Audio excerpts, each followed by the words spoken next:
ეხლა გავაკეთოთ 552 ამოცანა.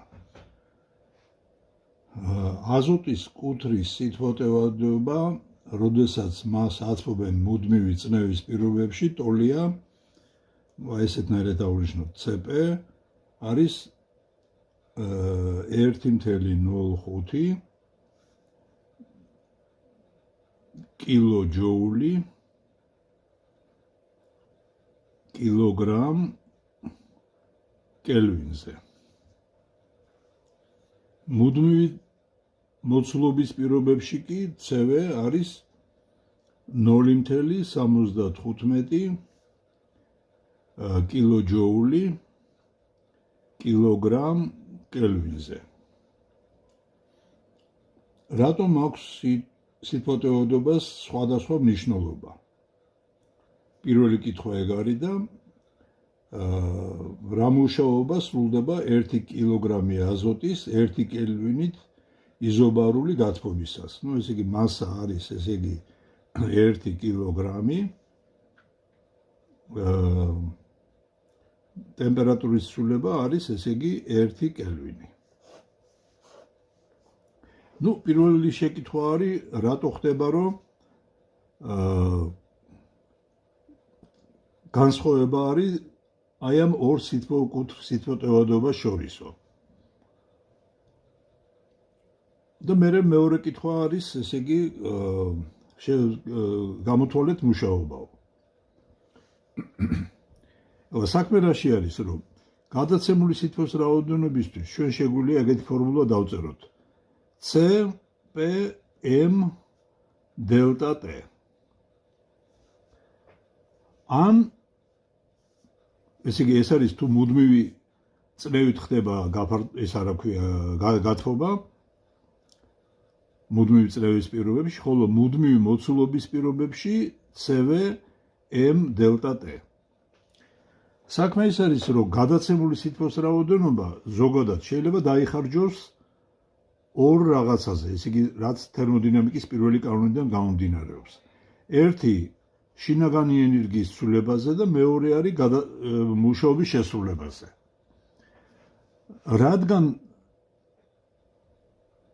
იდეალური აირის შინაგანი ენერგია მხოლოდ ტემპერატურაზე არის დამოკიდებული, ესე იგი ეს უნდა გვახსოვდეს და რადგან მუშაობა მოიცემა ფორმულით P დელტა V, სადაც დელტა V მოცულობის ცვლილება არის. აქ შეიძლება ადვილად მივხვდეთ, რომ იმ შემთხვევაში თუ მოცულობა უცვლელი არის, V არის კონსტანტა, გადაცემული სითბოს რაოდენობა ხმარდება მხოლოდ შინაგანი ენერგიის ცვლილებაზე. Q არის დელტა U სტოლი. ხოლო იმ შემთხვევაში თუ წნევა მუდმივი არის, მაგ დროს მოცულობაც იცვლება, ამიტომ გადაცემული სითბოს რაოდენობა ხმარდება როგორც შინაგანი ენერგიის ცვლილებაზე, ასევე შესრულებული მუშაობაზე. აი ამიტომაც ესე იგი, რადგან აქ დამატებითი წევრი არის შესრულებული მუშაობა, ამიტომაც ესე იგი განსხვავება არის CP-სა და CV-ს შორის. ხო, ეხლა რაც შეეხება შესრულებულ მუშაობას, ეს ფორმულა უკვე არაერთხელ ქონდა გამოყვანილი, ეს არის M μ-ზე R დელტა T სტოლი იზობარული პროცესის დროს. ეხლა აქ ნივთიერება ვიცით, რომ არის აზოტი, ესე იგი აზოტის მოლეკულარი N2, მისი მოლური მასა μN2 არის 28 10 - 3 კილოგრამი მოლზე. მასა იყო 1 კილოგრამი და ამ ფორმულით დავთვლით შესრულებულ მუშაობას. 559 ამოცანა. 27 გრადუს ცელსიუს ტემპერატურის და 160 გრამი მასის ჟანგბადის მოცულობა ორჯერ იზრდება იზობარული გათბობისას. იპოვეთ აირის მუშაობა გაფართოებისას. ჟანგბადის გათბობაზე დახარჯული სითბოს რაოდენობა და შინაგანი ენერგიის ცვლილება. მოდით ვნახოთ, ესე იგი ჩავწეროთ, რომ ტემპერატურა იყო 27 7 გრადუს ცელსიუსი, მასა აზოტისა ჟანგბადისა იყო 160 გრამი, ეს არის 0.16 კილოგრამი და გვეუბნებიან, რომ იზობარული გათბობისას მოცულობა ორჯერ გაიზარდაო. ეს იგი V2 არის ორჯერ V1-ის ტოლიო. და უნდა ვიპოვოთ აირის მუშაობა გაფართოებისას, უნდა ვიპოვოთ გათბობაზე გადაცემული სითბოს რაოდენობა და ასევე უნდა ვიპოვოთ შინაგანი ენერგიის ცვლილება. რადგან იზობარული პროცესია, ეს იგი P არის კონსტანტა, ჩვენ შეგვიძლია დავწეროთ, რომ V2-ის შეფარდება T2-თან უდრის V1 შეფარდებული T1-თან. ეს იგი ჩვენ შეგვიძლია გვინდა დავადგინოთ რა ტემპერატურით შეიცვალა როგორი არის ტემპერატურის ცვლილება უბრალოდ.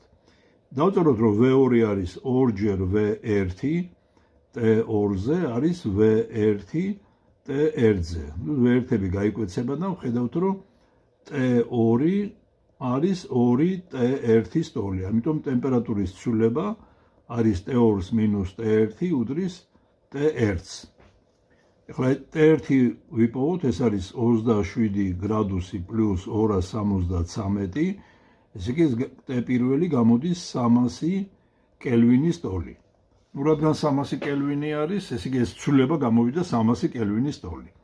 რაც შეეხება მუშაობას იზობარული პროცესის დროს, ის უდრის M μ-ზე R დელტა T-ს ტოლი. ახლა ესე იგი ჟანგბადი არის, ესე იგი თქვათ O2, ხო?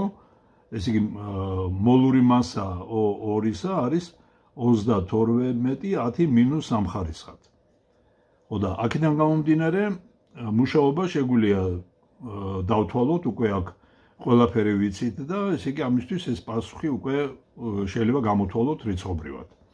ახლა რაც შეეხება გადაცემულ სითბოს რაოდენობას, ესე იგი თუ ვიცით კუთრის სითბოტევადობა, ცხრილიდან შეგვიძლია ვიპოვოთ CP M დელტა T-ს ტოლი არის. ხო და ეხლა ამის შემდეგ ესე იგი ჩვენ შეგვიძლია დავწეროთ თერმოდინამიკის პირველი კანონი, ეს გადაცემული სითბოს რაოდენობა ხმარდება შესრულებულ მუშაობას და ენერგიის ცვლილებას, აქედან ენერგიის ცვლილება იქნება Q-ს გამოკლებული A. უკლედ, აი ამას გამოვთვლით CP-ს ავიღებთ ცხრილიდან და მე ენერგიის ცვლილებას დავადგენთ აქედან, იმიტომ რომ მუშაობა ნაპოვნი გვაქვს. ეს იყო 549 ამოცანა. ეხლა 550 ამოცანა. რამდენჯერ მეტია მუდმივი წნევის პირობებში აირის გასათბობად საჭირო სითბოს რაოდენობა აირის გაფართოებისას შესრულებულ მუშაობაზე. კუთრის სითბოტევადობა მუდმივი წნევის პირობებში CP-ს ტოლია, მოლური მასა μ. აი, ჩავწეროთ რა გვაქვს მოცემული. ეს იგი წნევა მუდმივი არის.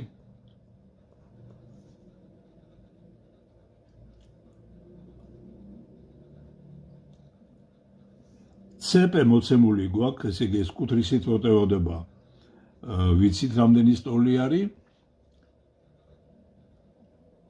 და გვეკითხებიან როგორი არის შეფარდება გადაცემული სითბოს რაოდენობისა შესრულებულ მუშაობასთან. თუ ვიცით მოლური მასა μ. შესრულებული მუშაობა ეს არის, თქვათ მოცემული მასისათვის M შეფარდებული μ-ზე R დელტა T, გადაცემული სითბოს რაოდენობა არის CP M დელტა T.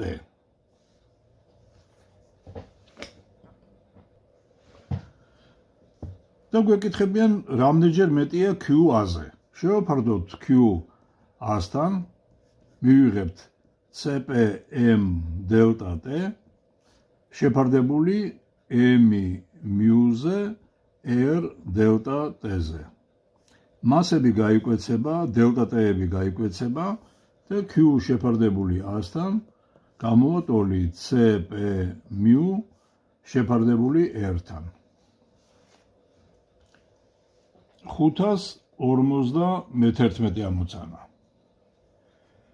იპოვეთ ცხრილში ჰაერის cp კუთრის სითბოთეოდობა, იცით მისი მოლური მასა, ეს კი cp ვიცით, მოლური მასა μ ვიცით, გამოთვალეთ რამდენჯერ მეტი სითბოს რაოდენობაა საჭირო მისი იზობარული გათბობისთვის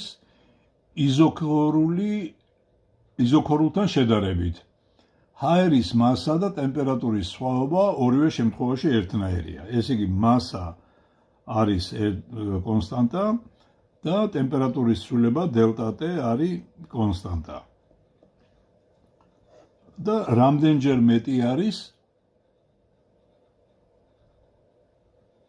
სითბოს რაოდენობა იზობარული გათბობის შემთხვევაში იზოქორულ გათბობასთან შედარებით, Q-ვესთან შედარებით. ხო, მოდი გავიხსენოთ თერმოდინამიკის პირველი კანონი. გადაცემული სითბოს რაოდენობა უდრის შინაგანი ენერგიის ცვლილებას პლუს შესრულებულ მუშაობას. ეხლა ეს ზოგადად ფორმულა ესეთი არის. ეხლა იმ შემთხვევაში თუ მოდი ესე არა, აი გადაცემული სითბოს რაოდენობა უდრის შესრულებულ მუშაობას პლუს შინაგანი ენერგიის ცვლილებას პლუს შესრულებულ მუშაობას. მოდი ჯერ განვიხილოთ მუდმივი წნევის პირობებში ჩავწეროთ ეს ფორმულა. მაშინ გადაცემული სითბოს რაოდენობა ეს არის ენერგიის ცვლილება პლუს შესრულებული მუშაობა. ხოლო მუდმივი მოცულობის პირობებში თუ ჩავწერთ, მაშინ გადაცემული სითბოს რაოდენობა მხოლოდ შესრულებული მუშაობის ტოლი არის. ესე იგი QV. ამიტომ რატო? იმიტომ რომ მუშაობა მაგ დროს, რომელიც მოიცემა ფორმულით P დელტა V, ნულის ტოლია, იმიტომ რომ მოცულობა არ იცვლება. ამიტომ ჩვენ შეგვიძლია ეს პირველი ფორმულა, პირველი ფორმულიდან ვიპოვოთ, ესე იგი დელტა U, რომელიც იქნება QPS გამოკლებული A და მეორე მხრივ ეს დელტა U ემთხვევა QV-ს. მასადამე თუ ჩვენ გვეკითხებიან QPS შეფარდებულ QV-სთან, შეგვიძლია ესეთნაირად მოვიქცეთ. ეს არის CP M დელტა T. ეხლა რაც შეეხება QV-ს, ეს არის CP M დელტა T-ს მინუს შესრულებული მუშაობა. იზობარული პროცესის დროს ეს არის M-ი μ-ზე R დელტა T-ს ტოლი. ეს კი მინუს M-ი μ-ზე R დელტა T. M დელტა T შეგვიძლია ყველა მრიცხველიდანაც და მნიშვნელიდანაც გამოვიტანოთ, ეს გვექნება CP შეფარდებული CP-ს მინუს R-ი შეფარდებული μ-ზე. ეგეთი ფორმულა მივიღეთ ჩვენ. სხვადასხვის QV-ს ჩვენ თუ ჩავწერთ როგორც CVM დელტა T-ს, აქედან ფაქტიურად ჩვენ შეგვიძლია დავამტკიცოთ, რომ CP ეს არის CV პლუს R-ი შეფარდებული μ-სთან. ეგეთი თანაბარდობა შეგვიძლია ვიპოვოთ CP-სა და CV-ს შორის. 552 ამოცანა. რამდენით შეიცვლება ერთატომიანი აირის შინაგანი ენერგია დელტა T უდრის მინუს 100 გრადუსი კელვინით იზობარული გათბობისას, თუ მისი ნივთიერების რაოდენობა 10 მოლს უდრის. რა მუშაობა შეასრულა აირმა და რა რაოდენობის სითბო გადასცეს მას. ხო, მოკლედ ჩავწეროთ, რომ დელტა T არის მინუს 100 გრადუს კელვინი, ესე იგი 100-ებენ.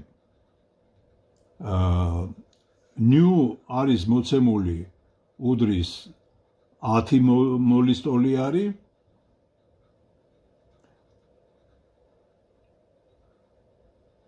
ხო და გვეკითხებიან რა მუშაობა შესრულდა ამ დროს და რა რაოდენობის სითბო გადაეცა მას. იზობარული გადაცემა არის. QP არის კითხვის, რა ტიპის აირი არის, ამაზე არაფერი არ აქვს ნათქვამი. ხო, ეხლა მოდი გავიხსენოთ, რომ ერთატომიანი აირის ენერგია მოიცემა ფორმულით E არის 3 KT. ეს არის ერთი მოლეკულის. ეხლა თუ ჩვენ გვაქვს ესე იგი ერთი მოლი, ერთ მოლში არის Na-ცალი მოლეკულა. ერთ მოლში, მაგრამ 10-ში იქნება, 10-ჯერ მეტი, ასე რომ ატომების რაოდენობა მთლიანად იქნება ნიუჯერ Na. ამიტომ სრული შინაგანი ენერგია იქნება 3 KT გამრავლებული ნიუ Na-ზე. ცოტა სხვანაირად დავწეროთ ეს ეს ფორმულა. E არის 3 KNA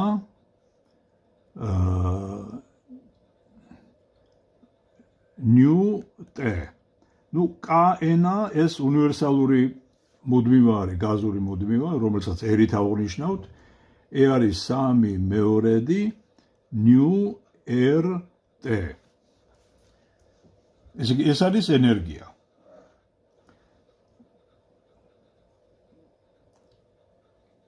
ხო, ეხლა ამ დროს რადგან პროცესი იზობარული გვაქვს.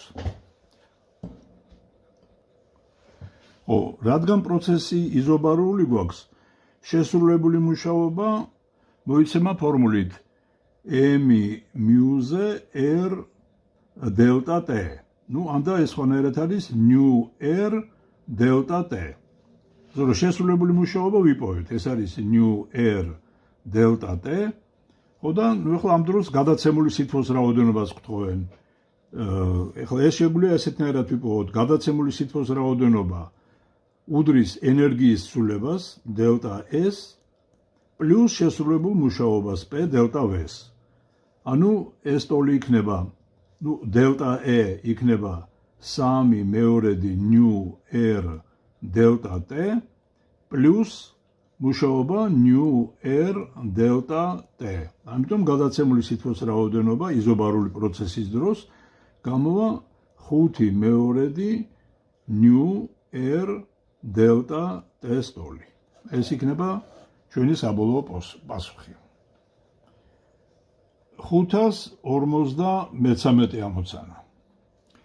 იზობარული პროცესის დროს ერთატომიანი აირისთვის გადაცემული სითბოს რაოდენობის რა ნაწილი მოდის შინაგანი ენერგიის გაზრდაზე და რა ნაწილი მუშაობის შესრულებაზე. ფაქტიურად ჩვენ ეს ამ კითხვაზე პასუხი უკვე გავეცით, რომ რადგან Q არის დელტა E პლუს A, სადაც შესრულებული მუშაობა ეს არის ნიუ R დელტა T, ხოლო შინაგანი ენერგიის ცვლილება არის 3 ნიუ R დელტა T. აქედან შეგვიძლია დავადგინოთ, ესე იგი, რა ნაწილი Q-C არის შესრულებული მუშაობა, ესე იგი, ეს არის A შეფარდებული Q-სთან, ეგამოვა ნიუ R დელტა T შეფარდებული 5 ნიუ R დელტა T-ზე, ესენი გაიკვეცება და გამოვა 2/5 ნაწილი. ხოლო დანარჩენი ნაწილი, ეს იგი 3/5 იქნება შინაგანი ენერგიის ცვლილებაზე მიდრის დანარჩენი ნაწილი, ანუ ეს გამოვა 3/5. ეს იყო 553 ამოცანა. 554 ამოცანა. დაამტკიცეთ, რომ მიუ მოლური მასის ერთატომიანი აირის კუთრის სითბო-ტევადობა მუდმივი წნევის პირობებში Cp მოიცემა ფორმულით 5 R შეფარდებული მიუსთან. იპოვეთ ჰელიუმის კუთრის სითბოთეოდება მუდმივი წნევის პირობებში.